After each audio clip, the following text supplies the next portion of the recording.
Nakaraang video na subukan natin ang KTM 390 SMCR 400cc supermoto na napaka-pogi.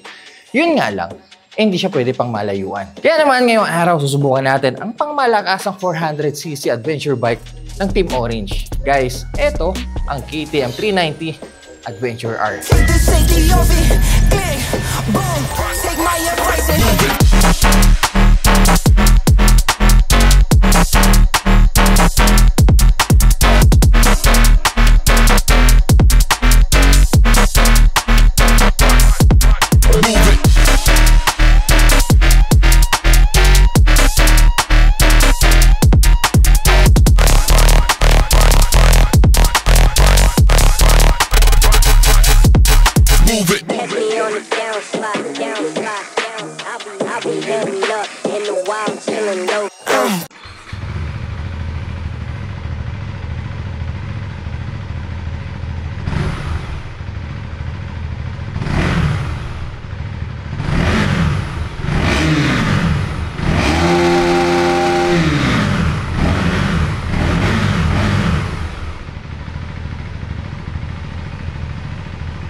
Kung titignan natin ang mga entry-level expressway adventure bike ngayon sa market, para sa akin na sarili nating opinion, andyan ang Honda NX500 ang mas pang on-road focus at KTM 390 Adventure R naman sa pang off-road. Tapos Royal Enfield, Himalayan at CF Moto 450MT, mga nasa bandang gitna nilang dalawa.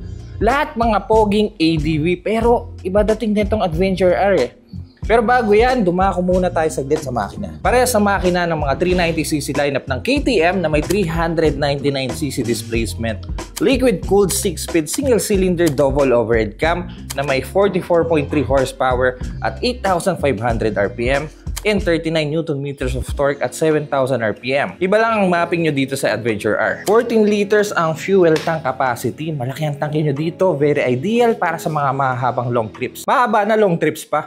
Wet weight is 176 kilograms at may dalawang variant to. Isa Adventure X na mas affordable for 329,000 pesos, mas mababa ang seat height, naka-alloy mugs, at mas maliit ang mga gulong. Mas maikli din ang mga travel ng suspension. Whereas dito sa Adventure R, mas off-road oriented for 399,000 pesos. Worth it ba? Isa-isayin natin. Alam nyo, yung laki niya tignan para sa isang 400cc. Then dito sa view natin na to, slim yung design niya. Sexy. Then white fairing sa gilid, all the way sa likod. Binuo nila sa taas yun. Wild decals na combination ng orange and black. Dalawang pirasong trellis frame to. Kulant nyo nasa gilid. Then sa baba, ang LC4C engine. Pero this time, meron na kayong metal skid plate. Ragged footrest na pwede nyo tanggalin ang rubber just in case gusto nyong mag-intense off-road. Kung napapansin nyo dito sa heel guard na Adventure R, merong nakapatong na plastic. Pwede nyo tanggalin tong pillion footrest nyo para mas malinis tignan. Clean look. Baga ito lang ititira nyo. Sabay mo ng enduro look sa rear section. Actually, ito isang pirasong upuan niya. Malambot at makapal yung foam. Sa SMCR, manipis eh. So dito mas komportable kayo ng bahagya. At sharp tail end. Then for the headlight, eto na. Parang Predator. Teka, buksan natin. Ito ang ating daytime running light. So bubuksan natin. Ayan, ganyan yung tsura niya. Ganda, no? Kakaiba. Mataas na clear windscreen para ma-deflect ang hangin natin na high speed, especially sa mga expressway. Guys, hindi po to adjustable. LED turning light as well. Parang KTM lang yung may ganitong klaseng turning light. Also, meron siyang self-canceling indicators. Gaano ka-cool yun? Kung sakaling lumiko kayo at nakalimutan mong patayin, automatic siyang mamamatay. LED tail light. Ganun pa rin katulad ng SMCR at Enduro. Kasing laki lang din ng thumb ko. For the dash, gumagamit to ng napakalaking 5-inch TFT display. So, nakita nyo yung startup kung gaano kaganda. Tachometer na parang candy cane. Speedometer sa gitna. Clock sa upper left. Gear indicator sa upper right.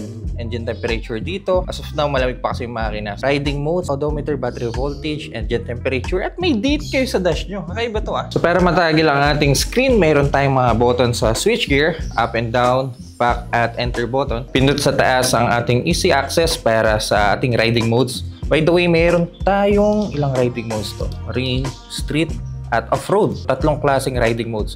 So rain, mas mataas ang traction control natin dito. Obviously, kapag naulan, para iwas dulas. Street, ito yung balance. Sabi nating street ABS at street riding modes. Off-road, papatayin niya ang ABS natin sa rear. Pindot sa babang arrow button, ating trip meter, trip 1, trip 2, fuel range, coolant temperature, battery voltage, at kung ano-ano pa, mga wire indicators. Meron din tayong configure street kung saan pwedeng baguhin ang ating ABS. Ito kagandahan sa mga 390 ng KTM. Napaka beginner friendly, napaka user friendly kasi kung di mo alam yung mga pinipindot mo yung mga settings ng bike, meron mga picture dito sa right side kung saan tinutulungan kanya kung ano ibig sabihin ng mga pinipindot mo, mga pinipili. So sa road mode, parehas na ABS ang naka-activate. Off-road, patayang likod. Traction control, on and off lang naman to. Meron tayong dalawang klaseng display. Standard at reduce. Sa reduce, ito sobrang simple lang ng mga binibitaw niya information. Ayan lang, ganyan lang. Ewan ko na lang kung di nyo pa makita yung gear indicator nyo dito. Balik natin sa standard. By the way, mayroon tong smartphone connectivity via KTM app. So katulad ng SMCR at Duke 390, pwede nyo i-connect mga cellphone nyo, pwede kayong sumagot ng tawag, mag-play at mag-pause ng music. At meron kayong turn-by-turn navigation dito sa dash nyo. Ideal to para sa mga ganitong klaseng motor. Especially kapag pupunta kayo sa malayo, hindi nyo alam yung ruta nyo, yung mga dadaanan nyo. At least, integrated na yung navigation nyo. At sa pinakababa, ang ating favorites, quick selector. Ano to? Okay. Connectivity, shift light na hindi natin gagalawin. At yun lang. Tingnan nyo yung language, guys. May mga flag pa sa bike. Dutch, Italiano. Ang cool, oh. Heating, mukhang pwedeng mag-install ng heated grips. Sa left side ng display, mayroon kayong USB charging port. May cover din, rubber cover. At this is Type-C. For our handlebar, actually hindi siya ganun kataasan. Yun yung riser nyo. Sa kanan ang ating kill switch at ignition switch, katulad sa SMCR. Magandang klaseng throttle grip. Ride-by-wire na po kayo dito. At by stock, mayroon na kayong handguard. Adjustable din ang brake lever. At may bilugin na side mirror. Alam nyo, parang iisa yung salamin na ginagamit ng KTM. Sa kaliwa naman, ayan, halos pares na switch gear ng Duke 390. Passing light at high beam sa parting to. Hazard button, switch gear, up and down, back at enter button, turning switch at busina. Adjustable din ang clutch lever. Siyempre, kapag adventure R, dapat matataas yung mga fender. Tingnan nyo naman kung gaano katalim. Ang ganda ng itsura, oh. Tulad ng SMCR, tingnan nyo kung gaano kadikit yung fender sa likod sa may radiator. For the suspension dito sa harap, naka 43mm WP Apex open cartridge inverted forks na may 9.1 inch travel, mahaba-haba.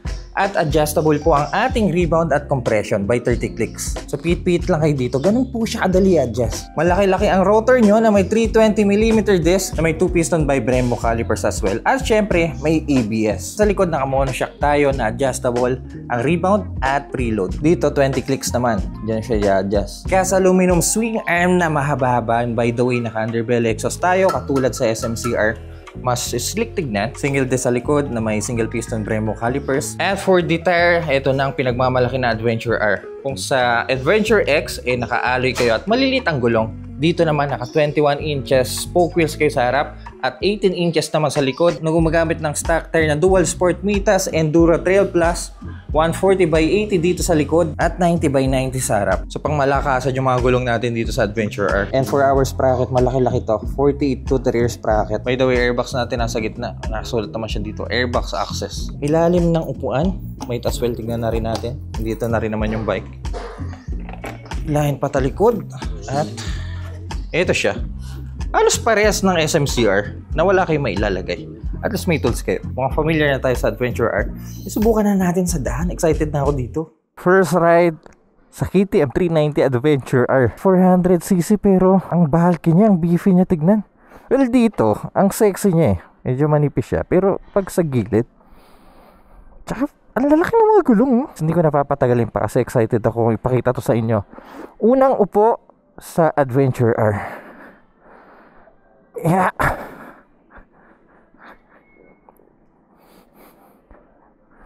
Guys, tignan nyo kung gaano kataas to. Grabe. Tayo ay may tangkad na 6 flat na may 34 inches inseam. C-Tight S 870mm. At ganito ang tindig natin sa Adventure R. Sobrang deep to ako. Grabe to. Pero guys, kung sakaling ang height nyo bandang 5'7", huwag kayong mag-alala. Kasama natin si Lori. Lori, tama, 5'7", no? 5'7", guys. Ganito ang tindig niya sa motor na to. Grabe. Ay na lang yung kumakapit oh. Sobrang taas niya. Pero anyway, ito yung mga gusto ko. Nahihirapan ako eh. Ready to race. Ganda ng dash natin. Napaka-premium ng itsura ng cockpit natin. Parinig ko lang sa inyo yung engine. Taka engine at ganyan po tunog niya. Okay, tara, ikot na natin to. Okay, so ergo of the bike. Guys, napakataas ko sa motor na to. Pakiramdam ko nasa second floor ako eh.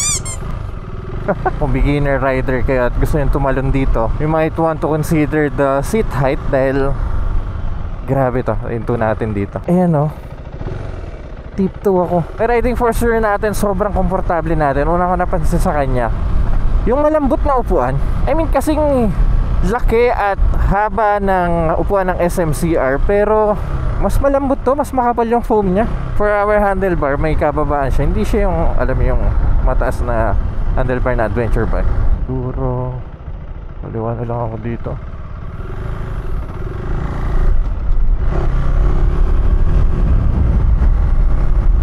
For our legs, sobrang komportable natin. Alam niyo yung rider triangle natin, napaka-ideal para sa pangmalayuan, pang everyday use. Ang ganda ng cockpit natin, nakaka-inlove. Ang ganda ng dash natin eh, oh. Tapos nakaangat pa. Windscreen natin, saan ba natama to? Sa taas ng helmet ko. So okay na pala to, hindi na natin kailangan magpalit ng aftermarket na windscreen. Kala mo sa akin, no? Hindi naman akin. Pero dude, pwede to. Bukan ko lang tumayo sa motor, ah. Dali lang din. Manipis yung body niya, so yung legs natin ay madali kung nag-grip sa tangke. Komportable tayo dito. Okay to. Ang ingay ng fan, oh, grabe. Ayun na, umambo na. Dahil maulan, lagay natin ang riding mode sa rain mode. Ayan, para mas malakas yung traction natin. Go, go, go.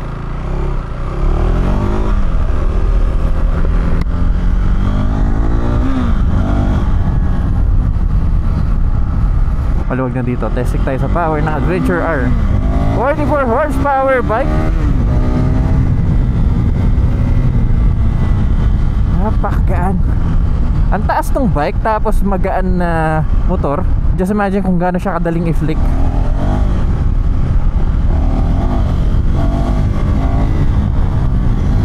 Malakas din yung preno natin sa harap, ha. Nitong nakaraang araw, actually kahapon lang ata, nireview natin ang SMCR. At ngayon, Adventure R naman. Parehas brand new. Well, halos brand new. Oh, ito na.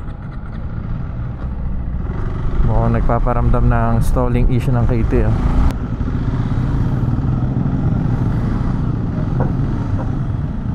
Ay, ba't si tropa ko ng trip nito? Traffic, teka, naka off-road turn naman tayo. Ito tayo dumaan. So diba, nakita natin sa off-road.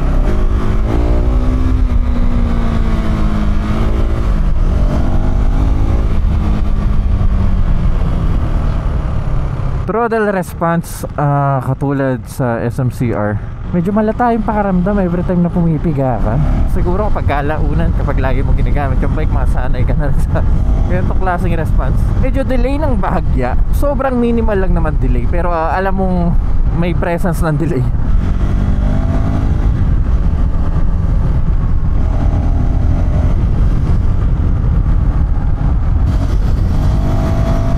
Gaan, grabe. Daling iliko.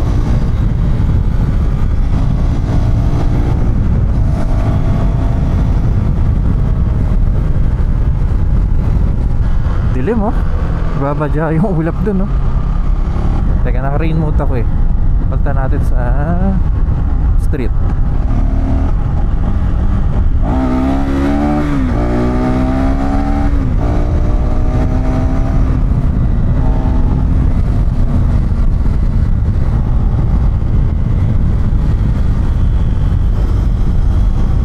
Alam niyo, hindi pa rin bitin yung bike kahit 400cc lang siya. Nandun yung tulak niya sa low to mid RPM.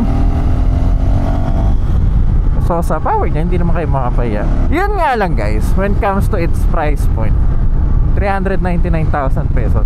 Medyo OP eh. Medyo overpriced. Kasi yung standard nito, naka-alloy wheels, mas maliit yung gulong, 329,000 pesos. Then para sa mas mataas na motor, naka off-road tires, 399,000 pesos. At ang buong akala ko, nung in-announce ng KTM to, meron tayong cruise control. Sad to say, ang lumapag sa atin dito, wala siya nun. Nung nilabas to sa makina, this year lang ata yung last year, hindi ko na maalala. Yun agad yung una kong tinignan. Kasi sa isip-isip ko, kung meron ng cruise control to, ano pa lang, kuha talaga ako agad nito. Kasi napaka-unique nun, 400cc tapos may cruise control. Supposedly dito siya nakalagay, pero dito wala. So extra accessories yun na kailangan yung bilhin. Sabi ni Tropa mga 17,000 daw yung device na yun. By the way, for our fuel consumption, kumonsumo po tayo ng 26 km per liter. Para sa pareha sa SMCR na nireview natin kahapon. Well, same engine lang naman to. Tapos mabigat ng bahagya pero 26 km per liter. Pwede na rin. And to think na malaki yung gas tank nyo. Sarap yung long ride nito. So may dalawa ko nakikitang red flags sa Adventure R.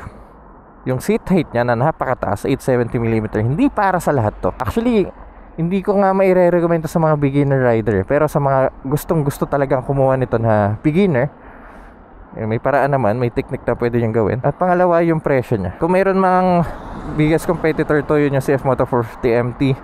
Yun, mas mura. Magkano naman 450 MT ngayon? 349? 338? Hindi ko na maalala. Pero sa ganung price point, yon naka dual sport 2-cylinder 270 crank na. Dito naka single cylinder pa rin tayo, which is para sa akin okay lang kasi nasa DNA pa rin siya ng enduro bike. Hindi man ganun kaganda ang tunog, pero pwede na rin. Kung bagawin nyo sa KTM, yun yung characteristic niya, single cylinder, ganito po ang tunog namin, parang ganon. Pero syempre majority pa rin sa atin gusto ng barumbadong tunog, which is mas prefer ng iba 450 MT and mas mura pa. Pagpipiliin ka Adventure R o 450 MT, medyo mahirap kasi ang pogi rin talaga nito eh. Siguro kung ano na lang nasa puso mo, yung sundin mo. Pero kung ako pa pipiliin niya, mas gusto ko to. Iba ang dating nito eh. Pasensya na kung ginabi na tayo sa daan. Actually 5 o'clock pa lang, pero hindi ko alam bakit ganito kadilim. Pero makakidipay sa amin yung sa inyo, para sa height ko, gusto ko to. Ang taas ko dito.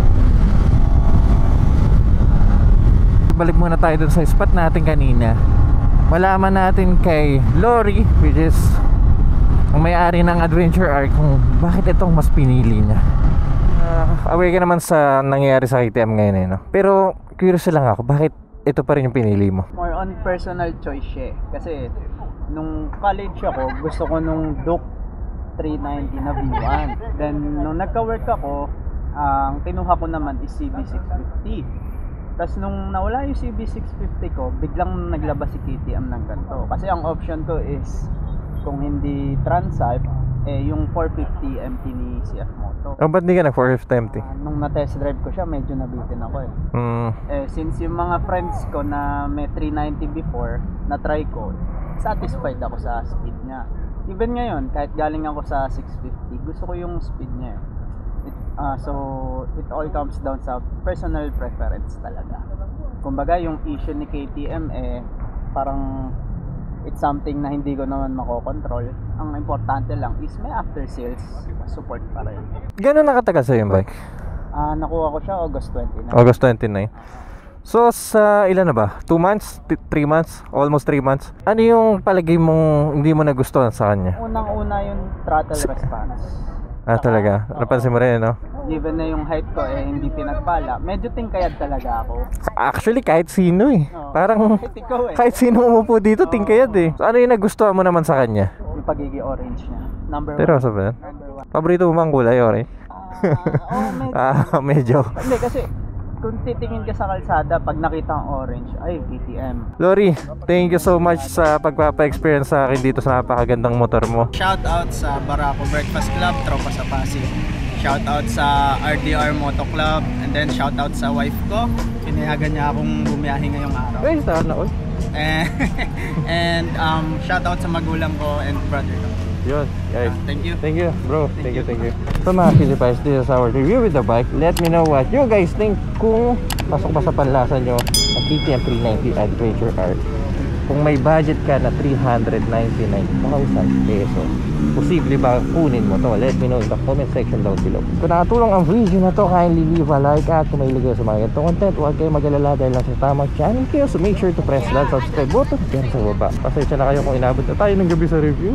At see you po sa next content.